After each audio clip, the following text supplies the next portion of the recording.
As principais questões comportamentais da atualidade. Fobias, vícios, males silenciosos, carências. Analisadas por especialistas renomados. Começa agora, Mentalistas. A vida em discussão, na rádio de quem quer saber.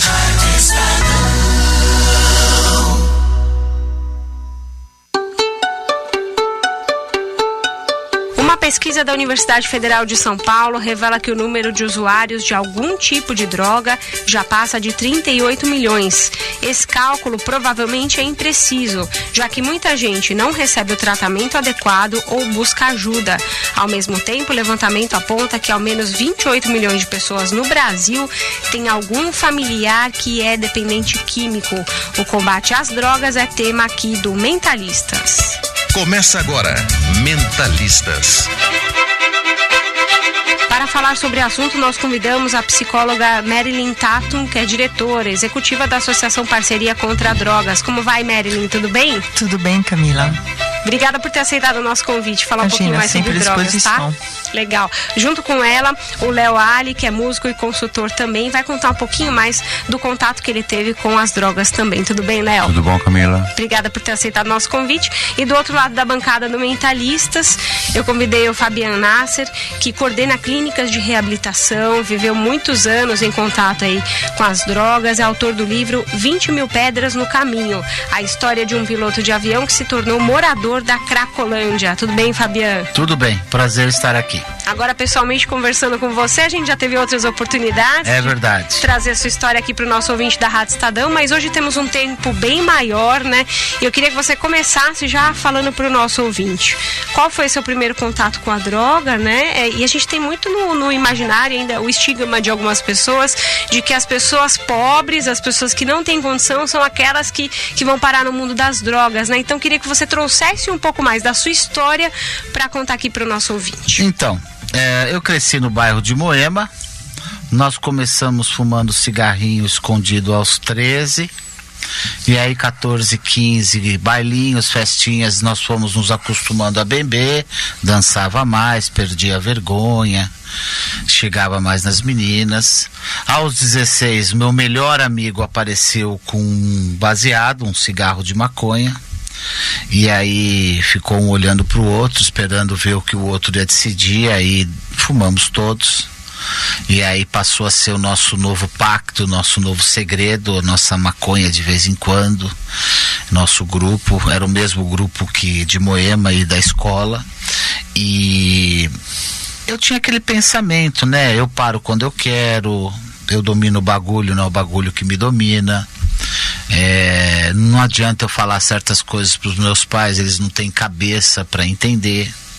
Eu não sou alcoólatra porque eu não acordo precisando beber.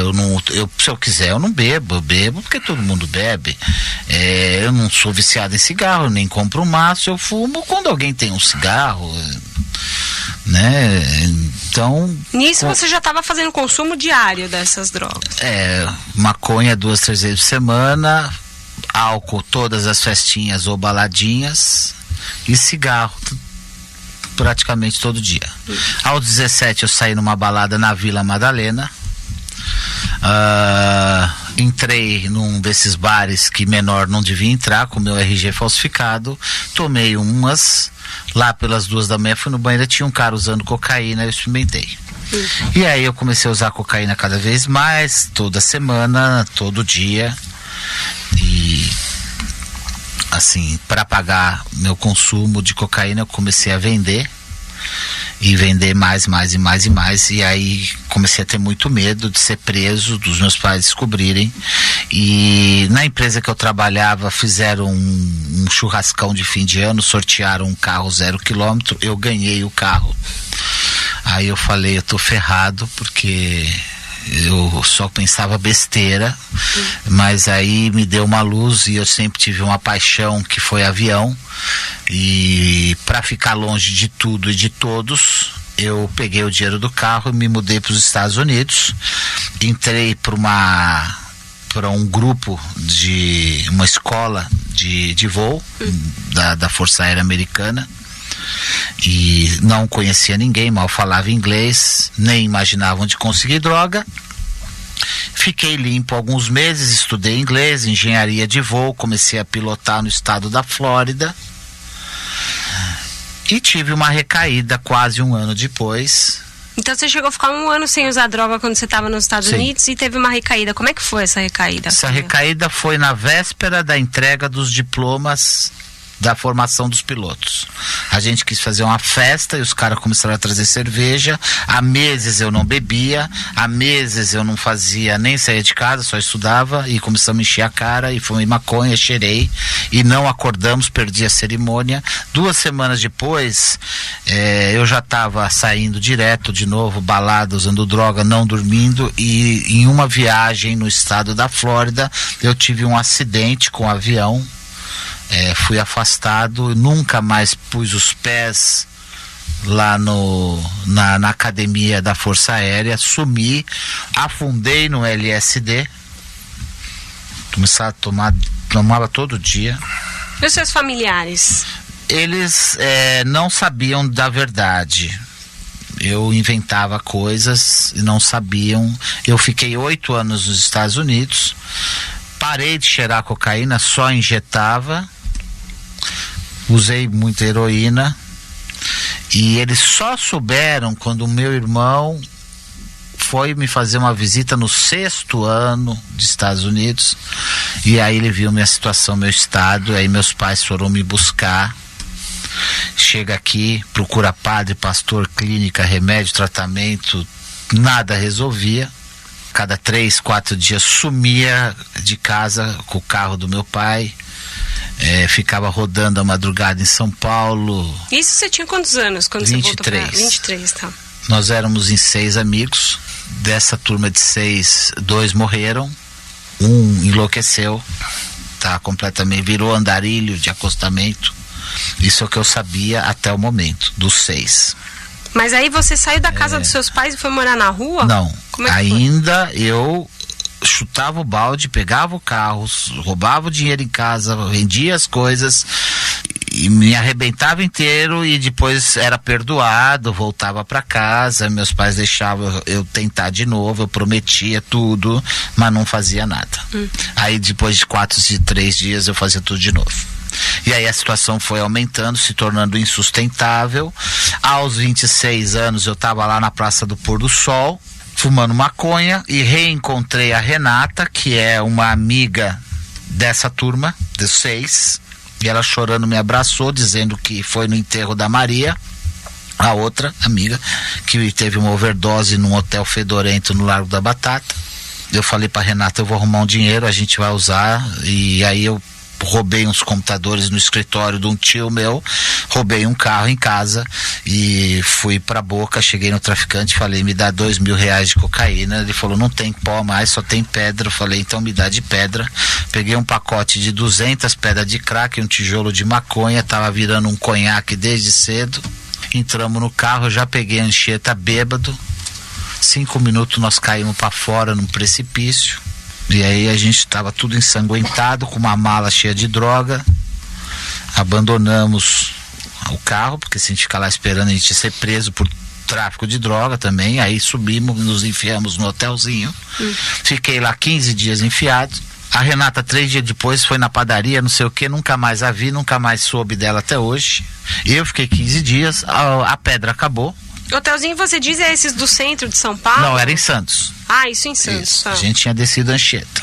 Fiquei lá num hotelzinho, 15 dias, acabou o crack, fui encaminhando pela Imigrantes, pedindo carona, caminhando, fumando maconha. Cheguei no centro de São Paulo, completamente viciado em crack, sem coragem de procurar minha família, fui ficando. Comecei a pedir dinheiro para comprar mais uma pedrinha. Não sabia nada do centro, não sabia nada de tráfico, de rua, de mendigo, de nada. Você simplesmente ficou no centro, na Amaral Gurgel, com a vergonha de voltar para casa dos seus pais. A partir desse momento você passou a viver na verdade eu não tinha tempo para pensar em vergonha. Eu só pensava em conseguir mais uma pedrinha. Só antes da gente contar, que eu queria que você contasse com detalhes essa fase aí da vivência na rua, né? E as drogas, só pra inserir a Marilyn aqui na nossa conversa, até pela experiência que você tem, né? Lidando com o pessoal lá na Associação Parceria contra Drogas. São muitos casos como o do Fabian que existem no Brasil atualmente, mais do que as pessoas imaginam? Camila, nós realizamos prevenção ao uso e abuso de drogas, inclusive o álcool e o tabaco. Então nós trabalhamos com a família, com os familiares e com os jovens adolescentes, justamente para que não chegue no ponto da dependência química. As famílias que nos procuram, já muitos têm o caso em casa, e o que acontece é um ciclo. O dependente químico, ele se anestesia com a droga, e a família se anestesia com o dependente químico, porque é uma família disfuncional. Eu fiz uma pesquisa há 4 anos atrás, porque eu tinha uma grande curiosidade. Por que a pessoa é dependente químico? Né? E aí, nos lares disfuncionais, onde não existe diálogo, onde não existe limites, e principalmente tem sempre algum caso de alcoolismo. Aí eu falava assim, mas tem algum caso de alcoolismo na sua família? Não, não tem. Aí chegava meu avô, meu bisavô, nossa, o tio da minha mãe, ele bebia, mas ele bebia só aos finais de semana, e ele morreu de cirrose hepática. Então, em lar disfuncional, existe uma predisposição, nós dizemos que é uma doença multigeracional. Pode não ser na geração, no caso do Fabian, aconteceu na geração dele, mas provavelmente ele deva ter algum familiar que tenha problema com alcoolismo. Porque no caso do crack, o Ronaldo Laranjeira já fala que não. O Ronaldo fala que com uma vez que a pessoa utiliza o crack, já se torna dependente do crack. Por quê? Porque o crack, ele mexe com o fígado, assim como o álcool também. Né? Então o familiar, ele minimiza bailinho, festinha, e principalmente a mãe do dependente químico. A mãe é a primeira a saber, e ela não conta pro pai, pro marido. Por quê? Porque quando ela conta, já está num estágio mais avançada a doença, e o marido vai falar, a culpa é sua, você que não cuidou. E o que mais o dependente químico quer é justamente que aconteça isso. A família começa a brigar. Pai, mãe, tio, irmãos, todos começam a brigar, e o dependente químico acha ótimo, porque aí ele tem o espaço para falar, não, a culpa é de vocês. Então, existem os 3 Cs, né, para o familiar. Eu não sou culpado, eu não causei e eu não curo, porque a dependência química é uma doença incurável, progressiva e fatal, mas ela pode ser detida, existe recuperação. E para o dependente químico, existe 3 fases. A fase do leão, né, onde o dependente químico, ele é um leão mesmo, né? Ele é o dono de tudo. A fase do macaco e a fase do porco, onde justamente para de tomar banho, enfim, aí já está na fase... negligencia as questões relacionadas a ele mesmo. A gente vai fazer um rápido intervalo aqui no Mentalistas, eu vou deixar algumas provocações no ar. Primeiro falar dessa questão da família, e já quero que o Léo traga daqui a pouquinho, então, a experiência que ele teve com a família dele. E por parte do Fabiano, já vou deixar a pergunta no ar pra gente responder no próximo bloco do programa. Diferenças entre o consumo das drogas que você já teve contato. Mas a gente vai fazer um rápido intervalo e volta daqui a pouquinho. Já voltamos com Mentalistas. A vida em discussão na rádio de quem quer saber. Quer Quer saber a opinião do editor de esportes, Robson Morelli, sobre o São Paulo voltar atrás na contratação de um jogador por ter postado tweets ofensivos ao clube? Eu achei que foi uma decisão tomada em cima de argumentos de torcida, argumentos amadores, que não faz parte do futebol planejado. A torcida faz uma manifestação nas redes sociais dizendo que respeita o diretor que tomou essa decisão, né, de afastar o jogador, de demitir, de rasgar o contrato. Agora, tudo isso tinha que ser visto antes, né? Não queremos ninguém que tenha ofendido o São Paulo aqui dentro. Tá bom, então não contrata. Quer saber mais? Rádio Estadão, a rádio de quem quer saber. Ministério da Cultura, BNDES, Novelis, Desenvolve SP, SP Cine, Prefeitura de São Paulo e Governo do Estado de São Paulo apresentam Big Festival, o maior festival de jogos independentes da América Latina. 8 dias para você conhecer os melhores jogos indie do mundo. E tem mais, 60 palestrantes internacionais no Fórum de Negócios para Jogos. O Big Festival 2016 é gratuito, de 25 de junho a 3 de julho no Centro Cultural São Paulo, Metrô Vergueiro. Saiba mais no site bigfestival.com.br. Lei de Incentivo à Cultura. Parceria BGD, Abra Games e Apex Brasil. Realização Beats Produções, Ministério da Cultura, Governo Federal. Quer saber? Rádio Estadão. O jornalismo de verdade não coloca pontos finais. Não solta fogos nem comemora conquistas. Ele segue firme, sugerindo pautas para o país e garantindo o direito do leitor de querer saber. Defendendo seus princípios e zelando por eles. Bom jornalismo é vigilância. Por isso, o Brasil precisa continuar sabendo. Quer saber? Estadão.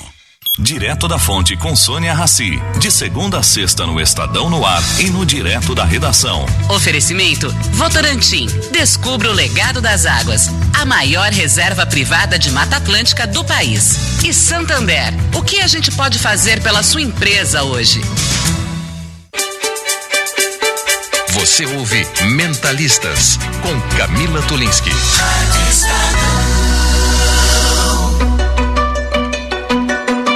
De volta aqui com Mentalistas, falando sobre o combate às drogas e o contato de entorpecentes também, a questão familiar. Recebo aqui no estúdio da Rádio Estadão o músico consultor Léo Ali, que vai contar um pouquinho mais pra gente como é que foi a sua experiência na família relacionada às drogas. Conta pra gente. Oi, Camila, oi, Fabiano, Marilyn.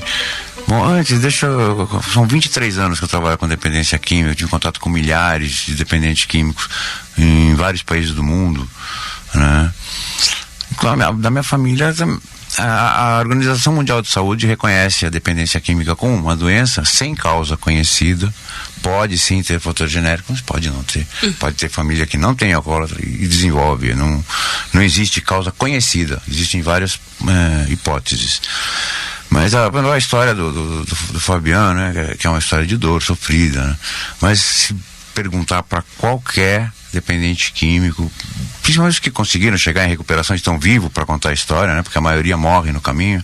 Só muda o personagem, o cenário é o mesmo. São 3 fases do uso da doença. A doença progride, é uma doença progressiva. Então, quando começa, é tudo alegria, com os amigos, festinha e tal. Começa a ter poucos problemas, começa a faltar na escola, começa a repetir de ano, já não... E depois começa a aumentar os problemas, começa a ser preso, ou parado pela polícia, bater carro, algum acidente. E até a 4ª fase é a morte.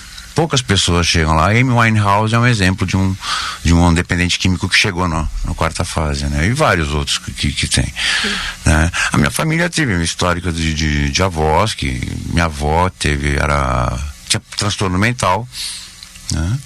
E a dependência química ela pode surgir em decorrência de transtorno mental, como as comorbidades, os transtornos mentais podem surgir em decorrência da dependência química.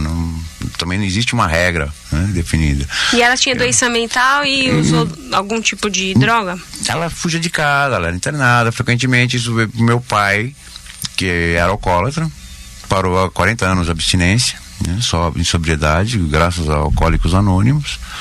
Quebrei o anonimato dele, desculpa, pai. Mas os irmãos dele, que eu não conheci, todos morreram de cirrose hepática, que também tinham problemas alcoolismo. com Alcoolismo. A cirrose hepática é consequência pura do álcool. O álcool é uma droga muito cruel. E pouca gente fala, porque leva né? muito tempo para destruir a vida da pessoa. O crack, a cocaína, destrói a vida da pessoa rapidinho. Em pouco tempo a pessoa tá morando na rua, né? Agora, você mesmo começou com álcool, não foi, Fabiano? Tomando uma cervejinha ali, quando você era novinho, né? Os jovens hoje, assim, com 10, eles querem tomar um energético. Então eles já querem saber o que o energético faz. As latinhas são coloridas, e aí tem o boizinho que voa, e aí um monte de coisa que quer sugerir o que, né? Fica no ar. Então eles querem ver o que é, com 10. O cigarro tá meio fora, né? O cigarro até pelos jovens é meio fedido e o gosto não é tão bom como era 20 anos atrás. É porque 20 anos atrás eles tinham aquela glamorização, não era? O cigarro mudou muita coisa com relação ao cigarro, né? Desde que o cigarro, o Marlboro saiu da McLaren naquela corrida que botaram a faixa preta, começou, né? Muita gente mudou o cigarro. Bom, mas aí é o seguinte, os jovens hoje bebem com 14. E se você não bebe com 14, é que nem você não ter transado aos 16, que é absurdo, né? Então toda festinha tem bebida. Aonde você vai, você leva seu filho, seu pai leva, a mãe busca, e você desce, abraça, paga o mico, seu filho, você abraça o pai da festinha, vê esquentando coxinha, tudo, e naquele ambiente super familiar que os pais do aniversariante estão, tem bebida, que eles levam escondido, vão no fundo do salão. 14 anos já? Isso, 14 anos, 15 anos e no máximo 16. Então, assim, eles já estão bebendo e toda festinha fica mais divertida bebendo um pouquinho. Quem não dança perde a vergonha e dança. Quem não chega na menina perde a vergonha, chega e dá uns beijos. Então, assim, tudo fica mais interessante. E aí a gente vai se acostumando a funcionar nessa versão plus nossa, e isso no meio da adolescência é extremamente comprometedor. Lá na associação tem muitos pais de adolescentes assim com 14 anos? Sim, antes até, com 9 anos de idade, é o primeiro contato com a maconha. Com 9 anos de idade. O perfil desses jovens, de socioeconômico, vai? Olha, 9 anos de idade é um adolescente, um adolescente não, né? Uma criança, um jovem adolescente de 9 anos de idade que estuda numa escola pública e tem problemas no lar. É o que eu falei, é um lar disfuncional. Então, com 9 anos de idade, ele já tem o contato com a maconha. Mas então as outras classes, desculpa te interromper, só para fazer o debate, um contato maior com classe média e média alta. Desde o início sempre foi. Então, assim, eu não tenho muito essa realidade de maconha aos 9, que é muito de periferia, ou do cara que, assim, mora muito perto da boca, conhece muito como conseguir. Inclusive em escolas, por exemplo, eu estive numa escola francesa e eu fiquei impressionada. A maioria dos jovens, eu diria assim, 80% dos jovens fumando Marlboro. Eu falei, nossa, mas o cigarro hoje em dia, né? Se você vai no Colégio Bandeirantes, é muito difícil você ver algum jovem, algum adolescente fumando. E num colégio francês, 80% dos jovens na frente da escola fumando Marlboro. Você queria falar, Léo? Eu quero, uma coisa que fica bem clara: a dependência química é uma doença muito democrática. Ela não escolhe classe social, ela não escolhe cor, raça, credo religioso, preferência sexual, nada. Ela pode pegar qualquer um. Eu vi uma entrevista do Fabiano quando ele fala que começou a fumar cigarro escondido. E foi ali que começou. Eu sou tabagista. Eu comecei a fumar cigarro escondido com 10 anos de idade. Eu tive minha experiência com álcool com 15 anos de idade. Acordei muito mal no dia seguinte. Eu não posso sentir cheiro de álcool porque eu tenho aversão. No fim foi bom, então, nesse sentido, né? Mas, eu acho, na verdade, o meu tabagismo eu considero um tipo de dependência química, que eu sou dependente de nicotina. Manteve a dependência. Mas a doença em si... Agora, o problema da droga, que é uma pessoa em cada 10 que experimentam podem desenvolver, na verdade desenvolvem dependência química. As outras pessoas ou param de usar, ou usam socialmente, não vão ter problemas. Mas mesmo essas pessoas que não desenvolvem dependência química, elas podem ter problemas.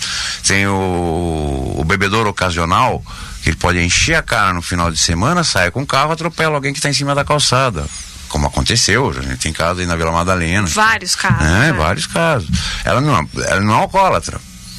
Ela é uma pessoa que abusou da substância naquela oportunidade.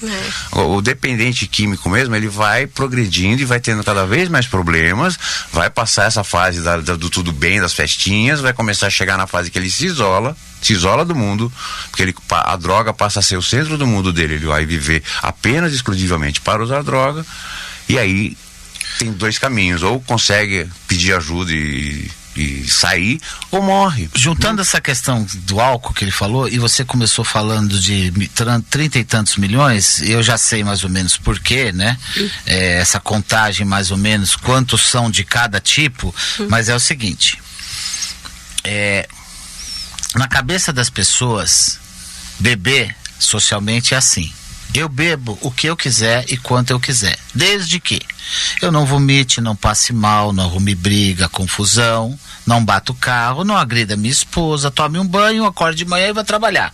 Desde que eu faça isso, eu bebi socialmente. São os condicionantes para beber. Na cabeça das pessoas, na cultura popular, beber socialmente é isso. Ok, não é.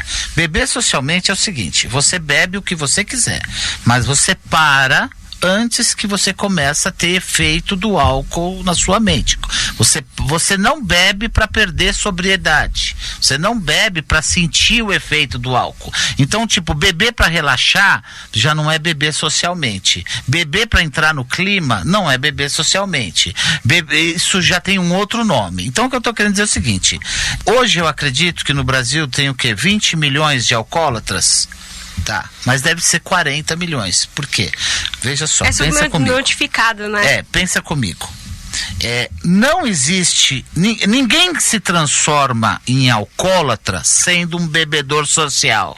O bebedor social não avança, ele se mantém social. Para se transformar num alcoólatra, ele tem que entrar no campo do bebedor abusivo. Tá?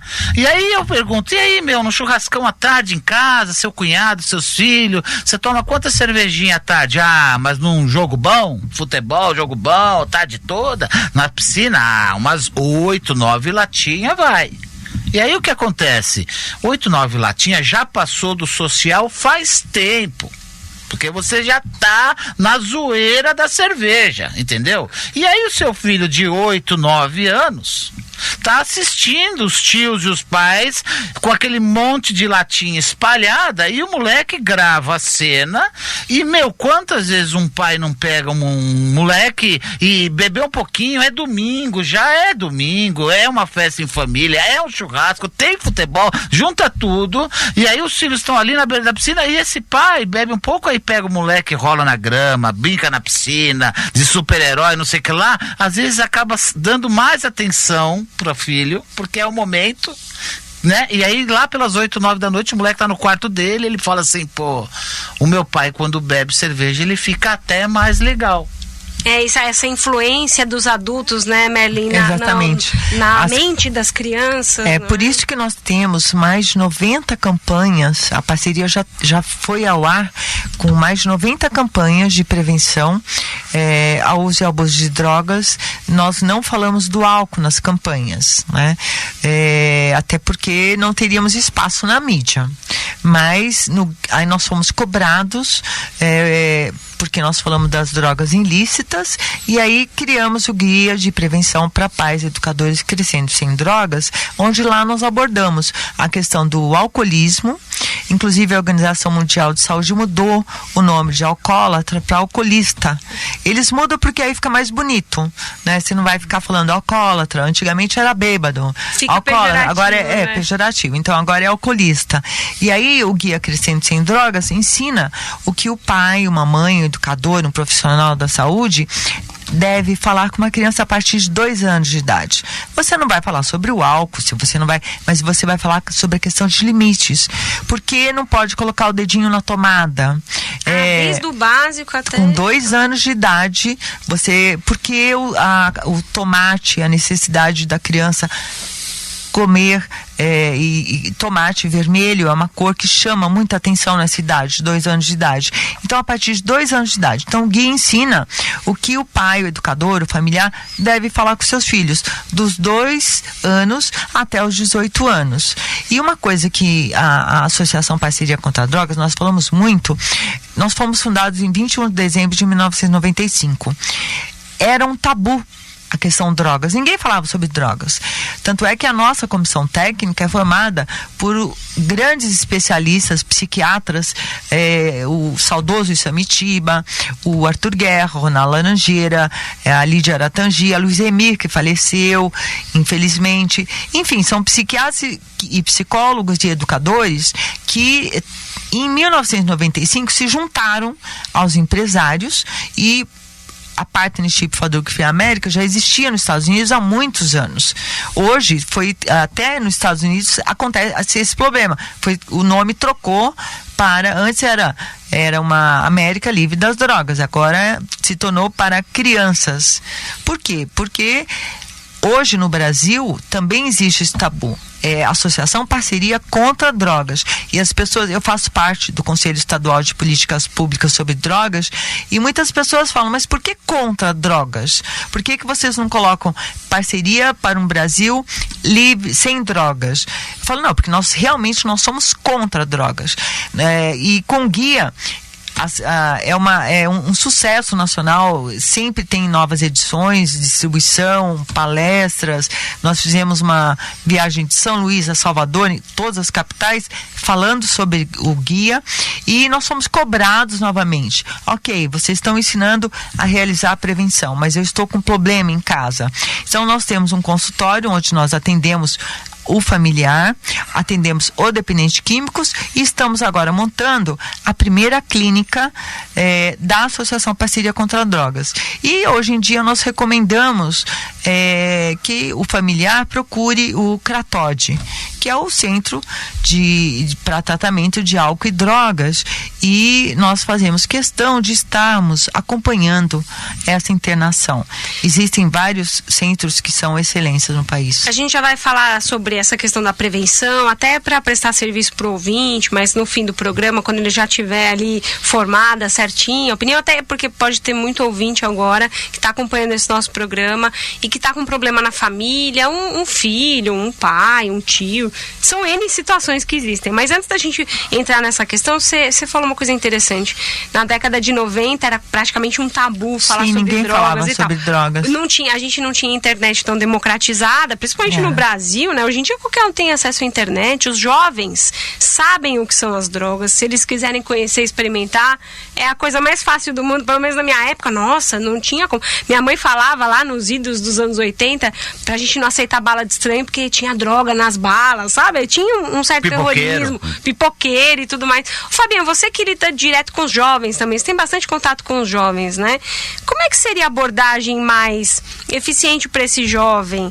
Ele pode experimentar a hora que ele quiser, ele tem um acesso muito mais fácil. Fico imaginando, eu não sou mãe ainda, mas eu fico imaginando para os pais, os ouvintes que têm um filho adolescente em casa, né? Como é que ele deve conversar? Ele deve botar medo mesmo nesse jovem, olha, vai fazer mal e tal. Ele deve mostrar como que é a realidade, dar uma voltinha lá na Cracolândia. Assim, como é que deveria ser a abordagem? Um menino de 6, 7, eu acho que você tem que começar a tratar desse tema. 6, 7, com 6 aninhos já? 9, eu acho. Cada idade tem uma linguagem.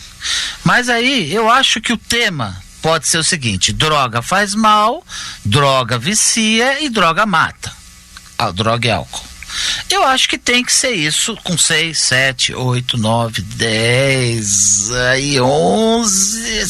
Se você tiver com esse discurso aos 12, vai cair tudo por terra, porque eles vão ver que isso é mentira. Porque é mentira. Isso não é a lei geral para todos. Eles vão começar a ver vários amigos enchendo a cara e não vomitando ou não caindo no chão, Eles vão ver o pai bebendo domingo um monte e indo trabalhar. Eles vão ver pessoas consumindo e não maltratando os outros. Eles vão começar a ter evidências de que isso não é bem assim. Eu dou um gole, eu passo mal, vicio e morro. Ô, Fabiano, certo? Além disso, né, vão ver gente sentindo prazer em usar. Então, exato. É ruim. Exato. Ver gente sentindo prazer. E aí, se eles se lançam em algum experimento, normalmente é legal, é gostoso. Ninguém experimenta ou usa uma droga porque ela faz você passar mal, né? Ela te lança uma promessa, né? A parte inicial da que a gente conhece é um encanto, é uma paixão, é um primeiro amor, né? Droga eu acho espetacular. Eu hoje falo, adoraria fumar pedra até hoje. Então, eu queria que você me trouxesse esse depoimento de uma pessoa que usou, pelo que você já relatou pra gente, você usou maconha, cocaína, LSD, heroína, cigarro, bebida alcoólica e tal. Quais são os efeitos que você, Fabian, sentiu no consumo de cada uma delas? Mas assim, tenta trazer pra gente, claro, de maneira breve, cada uma dessas drogas. O que a maconha te fazia sentir? O que a cocaína? Bom, você consegue se lembrar disso? Não? O álcool, ele tira a minha inibição. Você ficava desinibido. Fico mais falante, mais brincalhão, perco a vergonha, danço mais. Chegavam nas meninas, me dava melhor com as meninas. A maconha fazia a gente rir, a gente ver coisas, não ficar muito alucinado, mas ver umas coisinhas engraçadas, ou conversar e dar mais risada do que o normal. Dava um efeito relaxante também? Depois você fica mais relaxante, aí dá uma fome, que a moçada larica. Fala da larica, né? E depois dá um bode, né? Que você fica meio com sono. E eu achava tudo isso muito legal, né? A cocaína me transformava num rei, eu virava o rei da festa, um poderoso comunicador, todo mundo chegava, eu abraçava, dava beijo, falava, senta aqui, bebe aqui, pagava bebida, né? Chamava meninas de programa, pagava, gastava o que fosse, eu era o rei, né? Começa assim, trabalhava mais, produzia mais, tudo eu fazia melhor. Ficava elétrico, assim. Quando eu fumava maconha, eu pintava grandes quadros, minha criatividade expandia, minha mente abria, eu escrevia grandes textos, né? Eu falava assim, pô, mas e aí, eu vou expor esses quadros, eu vou escrever meus textos, vão virar livro. Na verdade, eu estava viajando de maconha. Tava na viagem. Entendeu? E quando eu cheirava cocaína, eu tinha grandes planos, desenhava plantas de projetos e coisas enormes, milaborantes, que ficava tudo no mundo dos planos. Tava viajando de cocaína. E LSD e a heroína? Então, o LSD, assim, o LSD, assim, você joga uma bomba no seu cérebro. Como assim? É um ácido lisérgico, né? Um ácido, é uma substância sintética que você joga dentro do cérebro. Não tem como a gente saber qual será o resultado disso.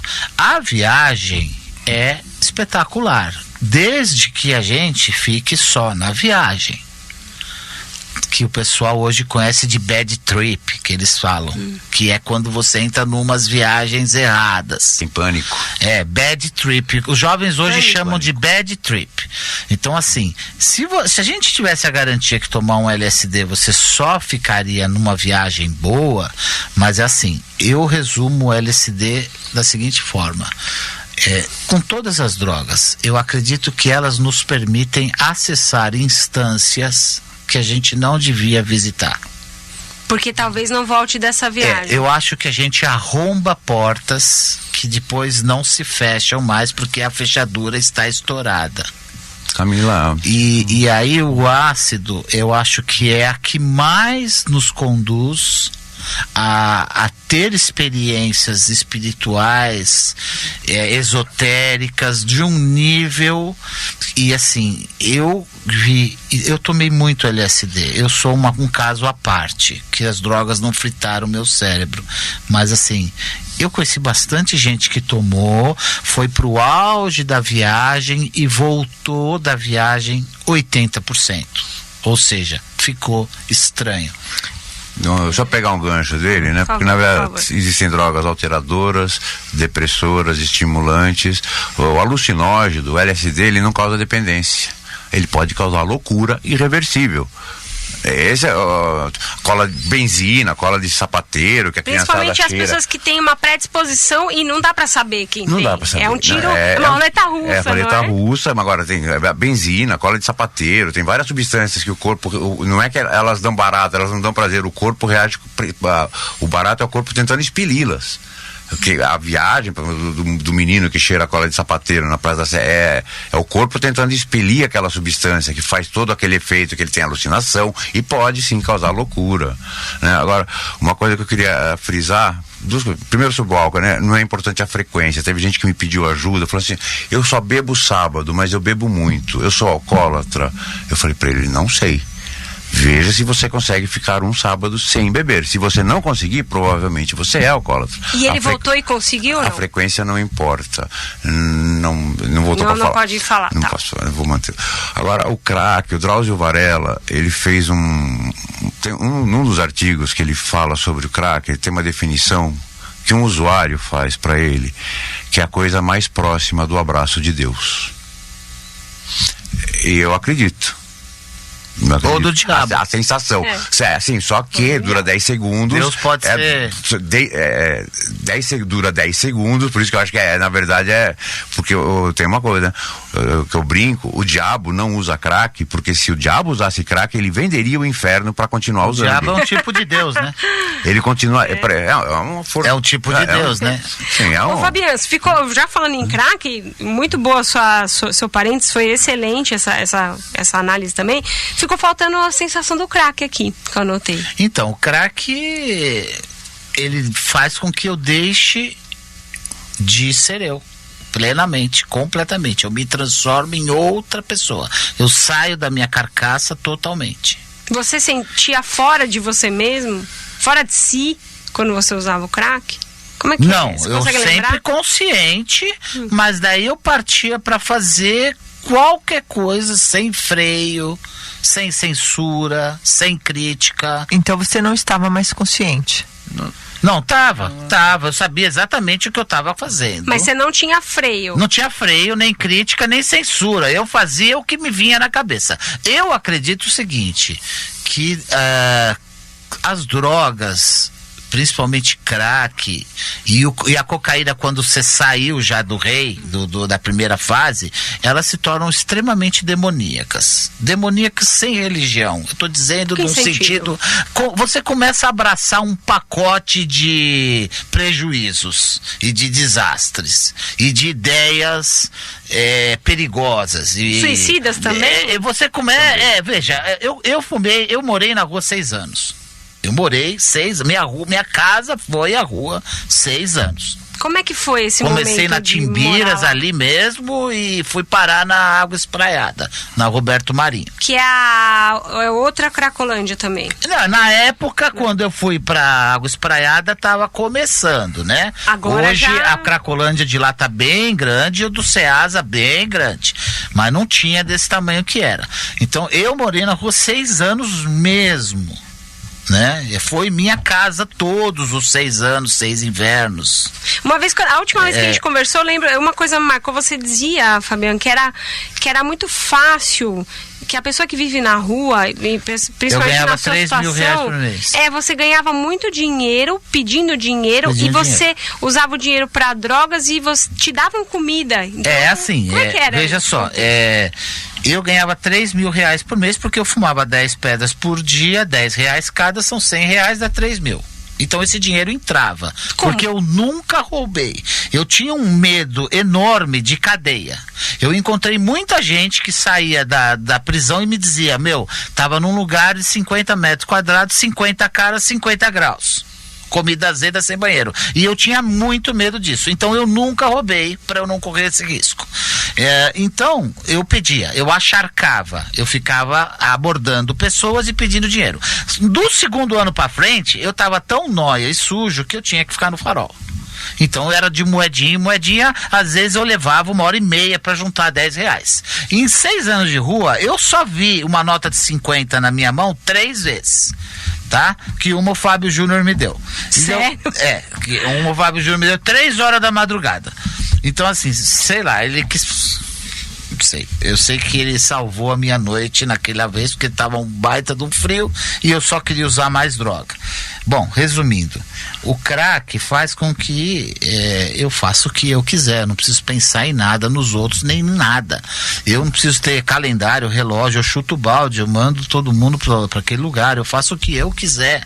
Eu perco medo de qualquer coisa. Debaixo da ponte, ou nas obras, ou nos casarões, tem um vídeo meu que eu fui com uma emissora num casarão que eu morei, que a gente entrou junto no casarão. Veja só, eu usava com 30, 40 meninos de 11 anos, meninas esperando bebê com 14 anos, e muita gente que era bandido e ladrão e gente ruim.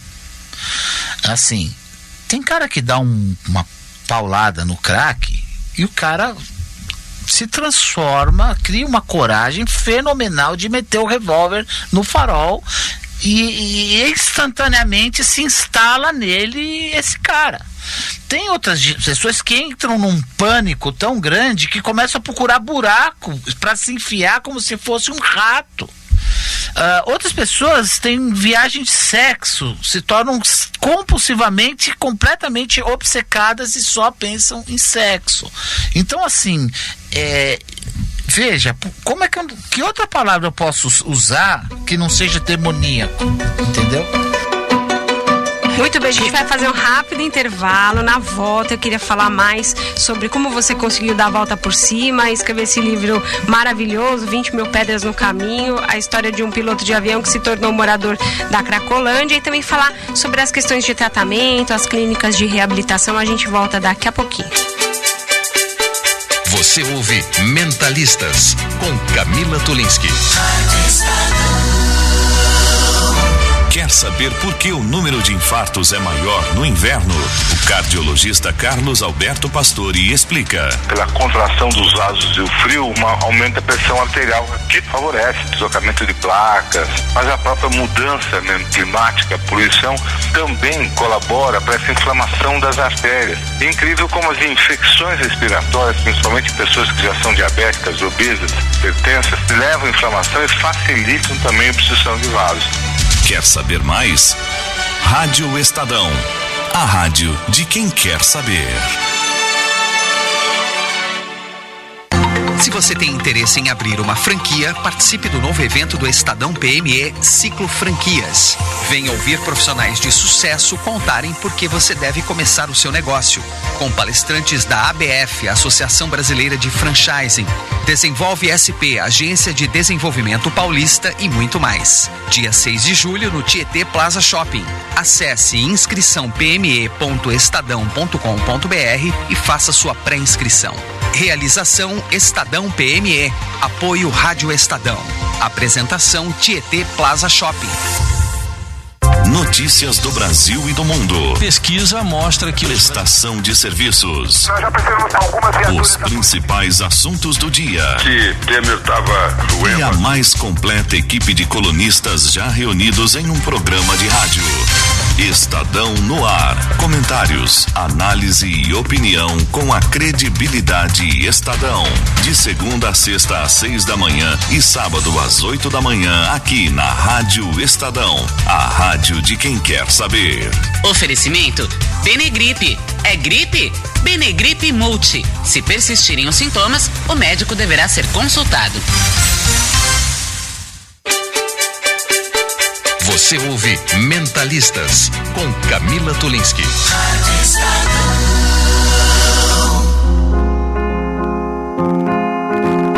No programa Comentaristas dessa semana, vamos falar também sobre o uso medicinal de algumas drogas consideradas ilícitas. Para falar sobre esse tema, nós convidamos o psiquiatra Dartil Xavier da Silveira, que é professor da Unifesp. Como vai, professor? Tudo bem? Tudo bem, e você? Tudo certo, professor. Para a gente citar para o nosso ouvinte algumas drogas, como eu disse, consideradas ilícitas e que fazem parte, né, do rol de drogas para uso medicinal. Quais que a gente pode trazer aqui para o nosso ouvinte? O grupo de drogas mais conhecidos são os derivados do ópio, né? Porque dos derivados do ópio nós temos algumas drogas que dão muita dependência, por exemplo, o próprio ópio e a heroína. Por outro lado, derivados do ópio também podem ser grandes remédios, é o caso da morfina e da codeína, que são vendidos e são usados em hospitais por pessoas em farmácias, né?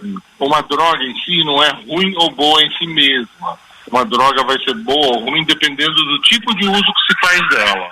Muito se falava também, até recentemente, sobre o uso da maconha ou de outras drogas para combate, inclusive, ou controle, melhor dizendo, de algumas doenças psíquicas, algumas doenças mentais, né? Existem estudos nesse sentido também, doutor? Olha, o uso terapêutico da maconha e seus derivados é algo que já tem mais de 30 anos, né? E já é bastante comprovado quanto a maconha pode ajudar pessoas com emagrecimento importante, pessoas com algumas doenças neurológicas, como, por exemplo, a esclerose múltipla, glaucoma, pacientes com HIV que tenham AIDS. E, mais recentemente, tem sido pesquisado o potencial terapêutico para alguns problemas da área psíquica, né? Inclusive, nós somos um grupo pioneiro na Universidade Federal de São Paulo que tem estudado a possibilidade de usar maconha para o tratamento de dependência de cocaína e de crack.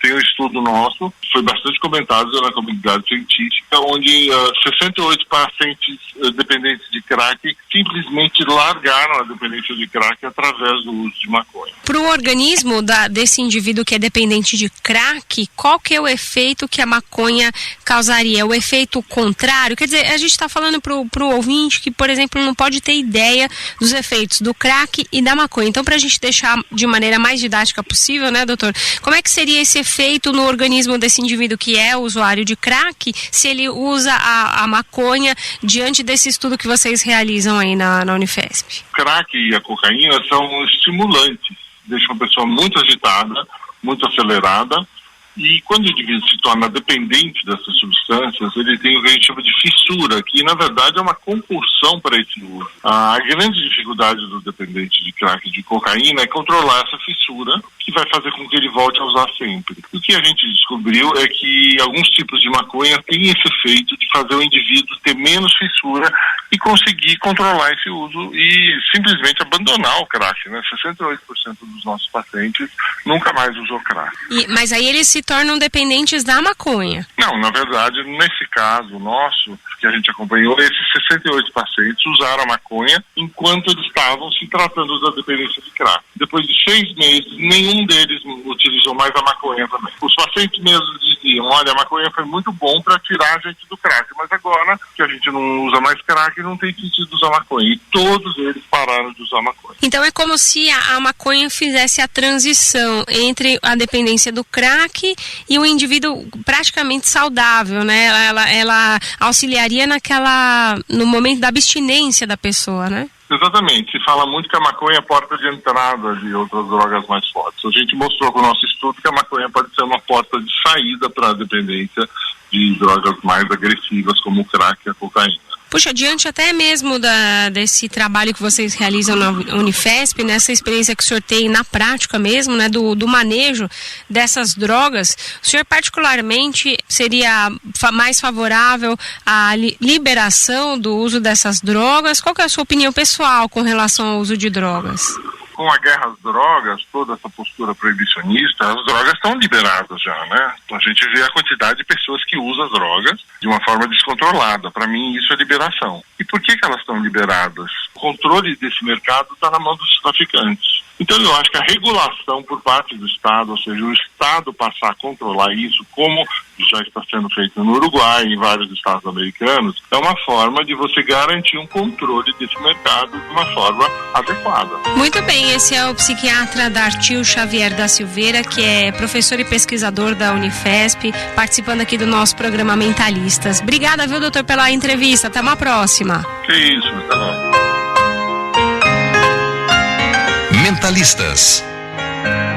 Eu recebo aqui no estúdio da Rádio Estadão a psicóloga Marilyn Tatum, que é diretora executiva da Associação Parceria contra Drogas, o palestrante, o músico e consultor Léo Ali e Fabian Nasser, que também viveu em contato direto com as drogas, né? Hoje coordena algumas clínicas de reabilitação. Só antes da gente falar sobre a questão das clínicas e a busca por ajuda, Fabian, como é que você conseguiu sair da Cracolândia e retomar a vida normal? Conta pra gente. Eu passei por 25 internações. 25? Isso. Compulsórias ou você chegou a você mesmo se internar? Voluntárias umas 18. E que me pegaram e me levaram umas 7. Cara só sai da droga quando o preço que ele paga começa a ficar caro demais para ele mesmo. Então foi o que aconteceu comigo em 2003. Qual foi o preço? Já 25 internações, 22 anos de droga, 6 anos de rua. Eu já tinha apanhado uma quantidade razoável de vezes. Eu não aguentava mais viver naquela situação. A última internação minha, eu fui até a porta, bati e pedi para entrar. O que acontece? Tá bem problemática essa situação de tratamento hoje. Tem muita reclamação com as instituições da prefeitura e do governo. Tem muita mãe que reclama para mim, que chega nas instituições, nos CAPs, e fica na mão me ameaçando. Aí eu chamo o SAMU, ele chega na minha casa, aí meu filho conversa com eles tranquilo, fala normal, e o SAMU vai embora porque meu filho não está em surto. Eu tenho muita gente falando o seguinte: pelo amor de Deus, Fabian, eu preciso de socorro, eu preciso de... Então, assim, eu acho que deveria ter uma instituição com 10 ambulâncias na porta, a mãe chega desesperada e a gente fala: onde está seu filho? Meu filho está debaixo de tal ponte. Então, entra agora na ambulância, porque é um SAMU de álcool e drogas. Eu acho que é isso que a gente tem que ter. Um SAMU de álcool e drogas, entendeu? Em São Paulo não tem. Aí a gente vai lá na ponte e roda aquele dia, aquele período é daquela mãe. E a gente acha esse menino, esse jovem, esse cara de 40 anos, põe na ambulância e ajuda ele a fazer tratamento. Veja só, não dá pra gente ficar esperando que os 300 da Cracolândia queiram um dia parar. Eu acho que muita gente, infelizmente, a gente tem que dar um empurrão inicial. Então, eu sou completamente internação involuntária, mas eu acho que você recolher alguém involuntariamente e pelo menos dar uma desintoxicação de 30 dias, eu acho que a gente corre o risco de muitos terem um pouquinho de bom senso e coerência após esses 30 dias e falar: eu quero mais disso. A história do Fabião é uma história de dor, de sofrimento, né? É uma história especial, mas ela não é única, porque tem milhares. A maioria das pessoas na Cracolândia já passou por internação, já conheceu o grupo de mútua ajuda, de anônimos. É uma doença muito cruel. Não existe mais cidade no Brasil que não tenha Cracolândia. Tem Cracolândia em plantação de cana, aldeia de índio, comunidade quilombola, aceitamento de reforma agrária.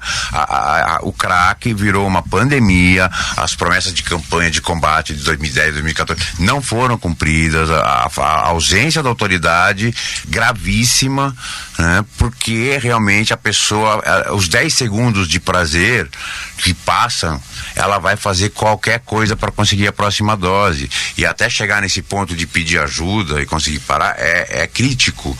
Tem muitas clínicas que são depósitos de dependentes químicos, as famílias jogam o cara lá para se livrar do problema. Tem muita clínica paga que é depósito de adicto, e elas são criadas, né, gerenciadas, a propriedade delas são de pessoas que saíram da droga e usam a doença para ganhar dinheiro. Desse monte de anúncios, de cada 10 anúncios, 6 não são clínicas. São pessoas que nunca estudaram isso, ou usaram droga ou não, e descobriram que faz um site e são captadores. São pessoas vendendo vagas, sentadas numa mesinha na própria casa, do lado da cama, no fundo da casa. Então elas me ligam e falam assim, poxa, Fabiana, como é que é o seu trabalho? Eu falo assim, eu só posso conhecer o seu caso se você vier pessoalmente conversar comigo aqui no meu escritório. Não, mas não dá, eu preciso resolver isso hoje. Eu falo assim, você está tentando comprar uma internação por telefone, e é o que a família quer. Difícil achar clínica que é decente, de gente decente, correta na internet. Então as famílias... Camila, olha só, são 6 milhões de brasileiros dependentes químicos. Governo do Estado de São Paulo, nós somos uma ONG sem fins lucrativos, não temos ligação com o Governo do Estado de São Paulo, mas o trabalho que o Cratóide está fazendo, junto com a FEBRACT, que é a federação que o Padre Haroldo realiza, existe uma visita que a vigilância sanitária faz, que vai junto com pessoas nas comunidades terapêuticas. O governo paga R$ 2.980 por paciente para as famílias que não tem como, não podem pagar ou já acabaram. Nós, da Parceria Contra Drogas, nós realizamos campanhas. Uma das campanhas que nós realizamos é abordando a maconha. Quem usa maconha vai mal na escola, perde a linha de raciocínio, repete várias vezes de ano. O último que nós fizemos sobre o crack, o executivo entrando numa sala de reunião, um outro Zumbi a Origem, que foi filmado, porque todas as agências de publicidade e propaganda queriam para a campanha contra drogas. Foi filmado nas Cracolândias, mostrando que quem usa crack realmente está contribuindo com a violência no nosso país. Nós temos um discurso que é um pouco diferente. O pai e a mãe, ele deve estar falando com o seu filho, droga dá prazer? Dá. Você precisa desse prazer? Não. Você pode praticar esportes que faz com que criança ou jovem produza endorfina, que é produzida pela droga. É um diálogo franco, aberto. Não é falar bem da droga, porque droga não é uma coisa boa. É uma coisa que eu falo bastante, junto à vigilância sanitária, junto aos órgãos vigilantes do trabalho que está acontecendo. E principalmente tratar a família, porque a família vai interno dependente químico e continua muito doente. A doença da família é tão ou pior do que do dependente químico. Só para prestar um serviço aqui para o nosso ouvinte que quiser procurar o Cratóide de repente, ou a própria Associação Parceria Contra Drogas, quais são os canais de comunicação que ele... Olha, a Associação Parceria Contra Drogas, nós estamos reformando o nosso site, né? É www.contradrogas.org.br. O celular da parceria fica no ar 24 horas, é 11 99951 4855, e o Cratóide é na Rua Prates, do lado da José Paulino, na Estação da Luz, e o familiar deve estar sempre presente. A pessoa que descobrir o uso de qualquer substância que altere o humor, busque ajuda médica. É um médico que é a pessoa que pode te dar ajuda. E, Fabiana, quem quiser conhecer um pouquinho mais do seu trabalho, nas clínicas que você coordena, que precisar realmente de ajuda, você poderia fornecer algum canal de comunicação também? Então, eu construí 3 centros de tratamento no Butantã, que trabalham em regimes diferentes, transformando pacientes que voluntariamente aceitam essa filosofia de ajudar eles a querer. Tratamento-das-drogas.com.br. Eu peço que falem comigo pelo meu WhatsApp, que é o código 11, telefone é 971910197.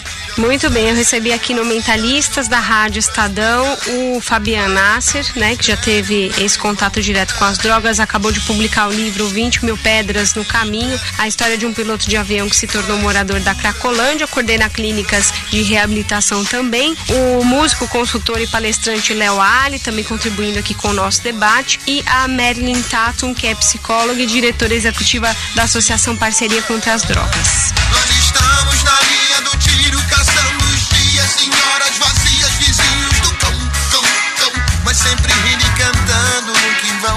Uma dança em família que tem a mania de achar alegria, motivo e razão, onde dizem que não.